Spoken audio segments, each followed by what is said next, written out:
নানা কায়দায় তিনি দেশের ভিতরে অন্তর্ঘাত করার চেষ্টা করছেন। পার্শ্ববর্তী দেশের সহযোগিতায় কিনা এটা মানুষ সন্দেহ পোষণ করছে। সরাসরি তিনি হত্যার কথা বলছেন, দেশে সংঘাত তৈরি করার চেষ্টা করছেন। মিরপুরে রাসায়নিক গুদাম পড়ে যায়, 16 জন মানুষ মারা যায়। এর 2 দিন পর এয়ারপোর্ট পুড়ে যায়, তার 2 দিন পর লঞ্চ পুড়ে যায়, তার কয়েকদিন আগে আবার চট্টগ্রাম কয়েকটি স্থাপনা পুড়ে যায়। এই যে পোড়া, এই যে অগ্নি প্রজ্বলন, এই যে অগ্নি সংযোগ একটার পর একটা ঘটে যাচ্ছে বাংলাদেশে, এটা কারা? এটা জনগণ জানে, উপলব্ধি করছে।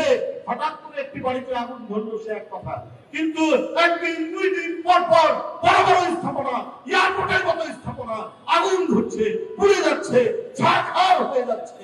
এইটার পেছনে অবশ্যই একটি নাশকতার ষড়যন্ত্র রয়েছে,